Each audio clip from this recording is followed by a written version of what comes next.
Hello again. Before we get to taxonomies of learning, I thought maybe I should just try to clarify some of what we talked about last lecture with Thomas. I think there's much really profound stuff in Thomas. I always love going back and thinking about him. Every time I go back to him, he teaches me something new. But I left you kind of with a cliffhanger, right? Like, well, what relation does Thomas have to us, right? If we're not Christians, how then do we make sense of what he's talking about with regards to wisdom? And what about this gift? Like, is the only way to accept the gift of wisdom through the Christian faith? Like, I mean, what's up with that? So I think I would like to, do an intermediate lecture here for you that critiques some of Thomas's remarks on the donum, on the gift of wisdom. Because wisdom, I agree with Thomas, it is a gift. I just think that maybe there are many ways of receiving this gift. Of course, the notion of wisdom as donum need not be articulated exclusively in Christian theological terms.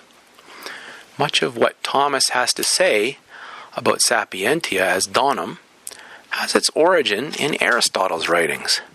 Aristotle was well aware that the human intellect is not the self-sufficient source for all knowledge, not just of wisdom, but of all virtue, and all knowledge is implicitly recognized as a donum in Greek thought, inasmuch as we rely on what is beyond ourselves as the impetus for seeking. See, it's not just wisdom that's a gift. Everything's a gift, man. All virtue, all knowledge, all this is a gift. The Greeks say this, right? It's not like they weren't aware. Essentially, all human beings by nature desire to know because they're pulled along by the source, without which there would be no knowledge, no virtue, and certainly no wisdom. We don't do it on our own. We love because there's something lovable, right? We seek out the good because there's something good to seek. It's like a magnet that draws us, right? That's the gift. You see? Aristotle writes about this originating impetus to movement, the ultimate object of desire and of thought, as the unmoved mover and the final cause of all things. It's that which causes motion as being an object of love, whereas all other things cause motion because they are themselves in motion. This something which moves while being itself unmoved exists actually and cannot be otherwise in any respect. Without this unconditioned something, Aristotle explicitly states that no excellence is possible, no goodness, no virtues, no wisdom. You understand that? So let's talk a little bit about the gift or donum in non-dogmatic terms, ladies and gentlemen. Aristotle's discussion of the unmoved mover and the idea that all virtue is somehow a gift or of grace or love that is made possible by the unconditioned reality of the lovable affords us a means of understanding Thomas's insights into sapientia as a donum in non-dogmatic terms. Aristotle writes about intellection or noesis as the highest mode of our participation in the ultimate object of thought. Here's what he says.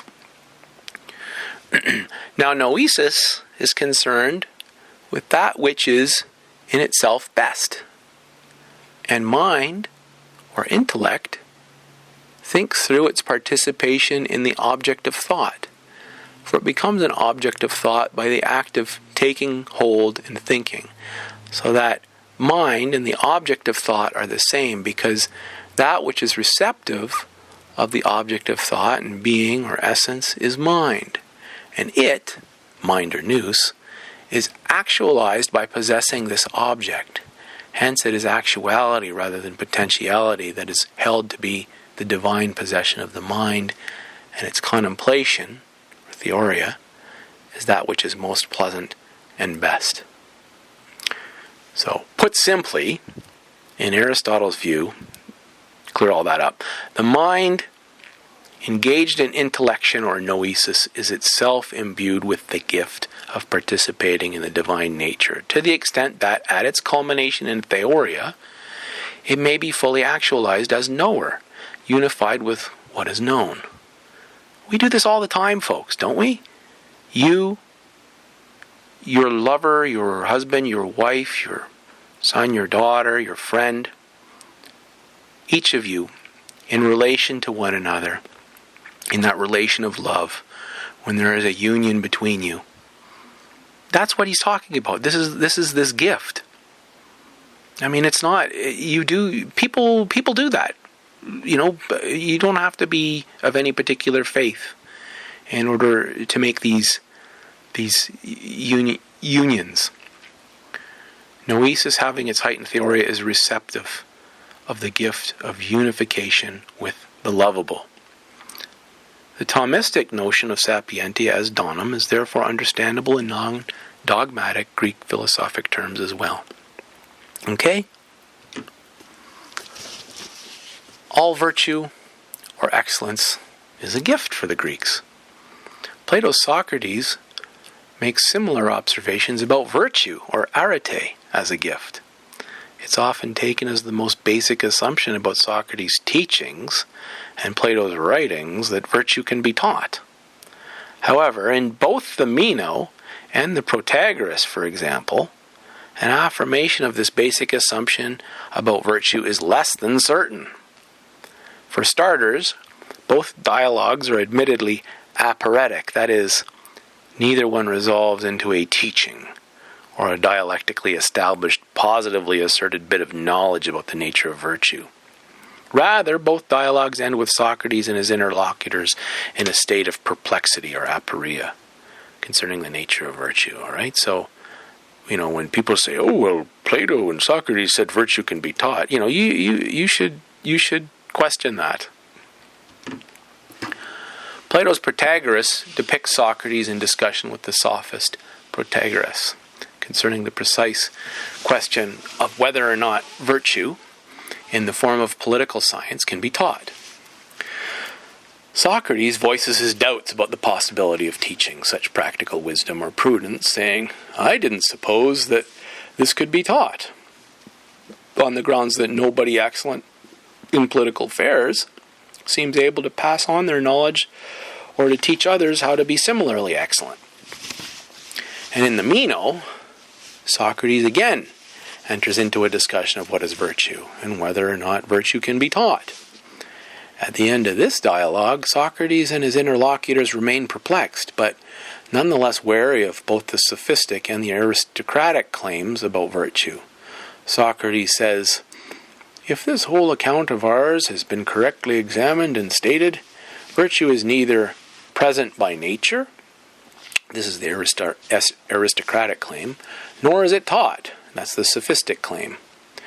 Rather, it comes to be present in those to whom it comes by divine apportionment, or theia moira, without intelligence. In other words, all virtue, and not only sapientia, not only wisdom, is in some way a donum, according to Socrates.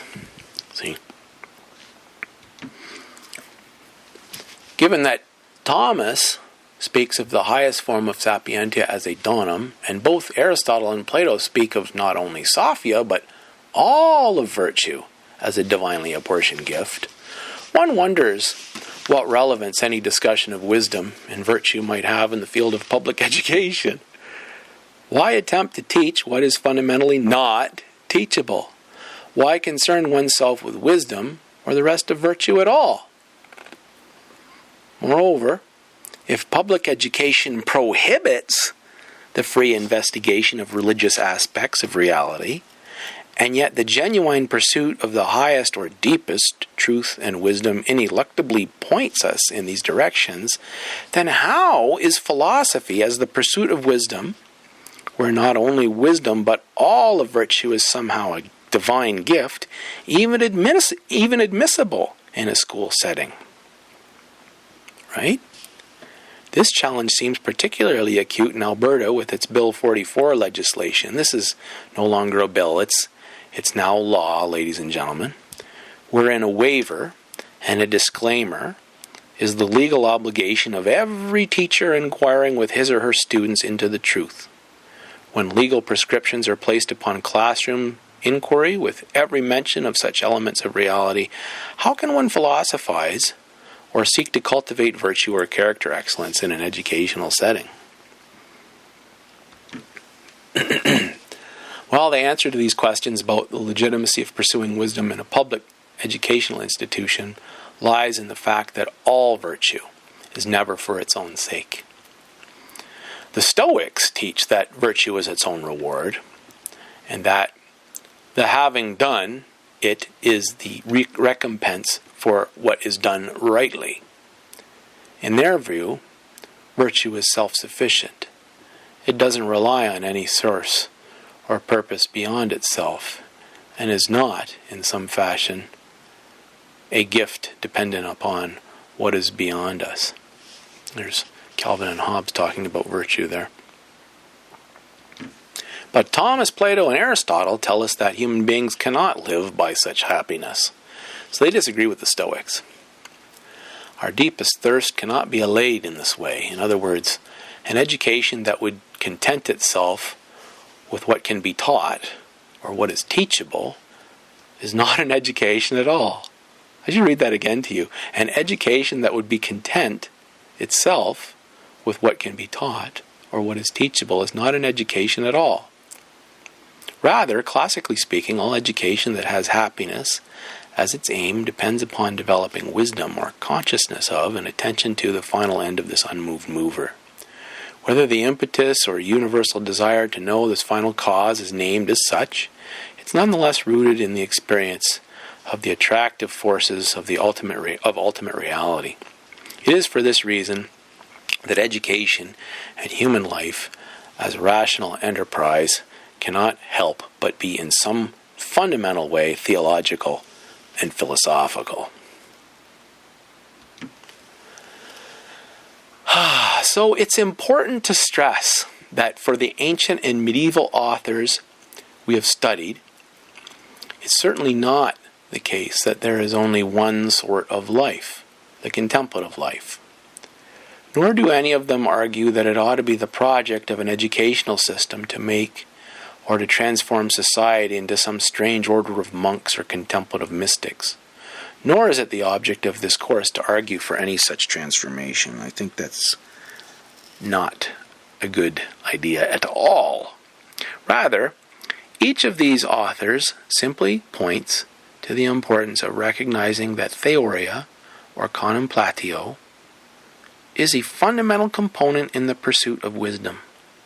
That this activity is made possible in the enjoyment of schole, and that both schole and theoria, or contemplatio, are indispensable elements of education and of human life. Contemplation and the environment proper for its cultivation, which is schole, are necessary for the development of elements of human nature that cannot rightly be neglected, discouraged, or in the worst case scenario, denied legitimacy. Like Aristotle, Thomas too distinguishes the active life from the contemplative life. In Thomas's view, the distinction between the two lives is largely one of emphasis. That is, some human beings are simply predisposed to one activity over the other. Since some men especially dedicate themselves to the contemplation of truth while others are primarily occupied with external activities, it follows that human living is correctly divided into the active and the contemplative. The division into these two lives is by no means absolute. Each human being engages in both action and contemplation to various degrees and at various times, with the result that the two lives are ineluctably combined in the individual lives that people lead. All right, we do both. Sometimes we're top-heavy on the one, sometimes we're top-heavy on the other. It depends on our personal characteristics. You understand? Nonetheless, there is a ranking of the two lives, says Thomas. Following Aristotle, Aquinas asserts that the active life is subordinate to the contemplative life, inasmuch as the contemplative life aims at the pursuit of our highest end in divine wisdom, whereas the active life has as its aim goods achievable through virtuous and prudent action in human affairs. That the vita contemplativa, or the contemplative life, is not an arcane or intellectually elite concept, but rather a term to describe an essential element of any fully human life, is clear from Thomas's discussion of the variety of contemplative activities. Contemplation, as related to seeing, is pervasive in some sense, just as anyone who knows does so by seeing. Right? We often say that, "Oh, I see," right? Or, "Do you see what I mean?" Right? Are you asking, if somebody understands? All our knowing is, in this very general way, tied to our ability to see what we come to know. Of course, some things are seen more deeply and more clearly than other things, and the purpose of cultivating the vita contemplativa in each individual life is to deepen and to clarify our seeing and our knowing. Thomas writes that, while the contemplative life is rich with various sorts of thinking and activities, these are but a kind of practice, preparation, or steps along the way to that one activity in the contemplation of truth. Put another way, Thomas points out that something can belong to the contemplative life in two ways, primarily and secondarily, or dispositively. In the first sense, the contemplation of divine truth belongs to contemplative life primarily because this contemplation is the goal of the whole of human life. This primary sense of contemplation accords with what we have previously seen in Aristotle's writings, wherein our ultimate happiness is found in contemplation of the most lofty objects of intelligence. However, in a secondary sense, because we can arrive at the contemplation of God through divine effects, so the contemplation of them also pertains to the contemplative life, because through them man is led to a knowledge of God. Hence, other activities through which we seek to know belong secondarily or dispositively to the vita contemplativa. It is this secondary sense that the breadth of contemplation is recognized. Thomas therefore accounts not only contemplation of the divine truth in the primary sense as part of the contemplative life, he also affirms the life of moral virtue, certain acts other than contemplation, and the contemplation of the divine effects as components of the vita contemplativa in this dispositive or secondary sense. There we are in Gross Morn. There, my eldest daughter. There's the divine effects to contemplate right there. Look at the sunsets at this place. You ever been to Gross Morn? Wonderful place to visit, folks. Good for contemplation.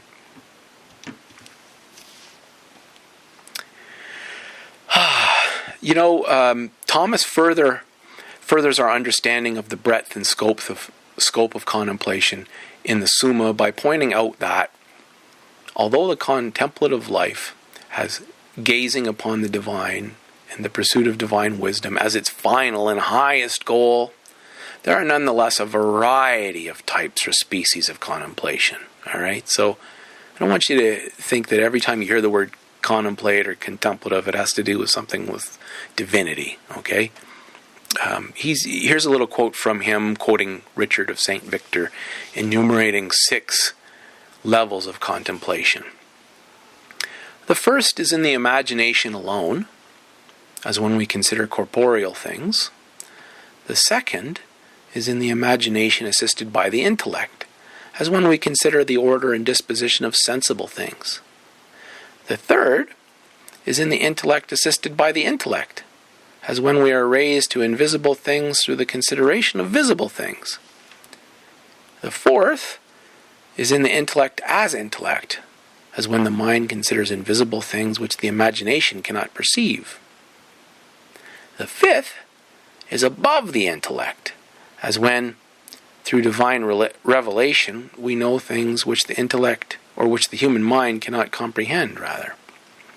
And the sixth is above the intellect and contrary to it, as when, through divine illumination, we know those things that seem contrary to human reason, such as the teachings on the mystery of the Trinity. Only the last seems to attach to divine truth, says Thomas. So he sees 6 levels of contemplation here. I've tried to draw them for you here in a little handy chart. You can look at that chart, in the 6 levels. You could pause it if you want and see what's said there. Certainly, both teachers and students, as human beings, move through all these various species of contemplation to varying degrees. The larger question concerning the diversity of contemplative activities, however, is the extent to which what we do in schools recognizes and cultivates learning in the full richness of this spectrum, right? If contemplation has those 6 levels to it that Thomas describes, how much of what we do in schools is really exercising our intellect at each of those 6 levels? Do you see? I mean, think about it, with your Bloomian taxonomy, right? We're trained as teachers to make sure that whatever we do goes up and down that Bloomian taxonomy. Well, why not Thomas's taxonomy? You see?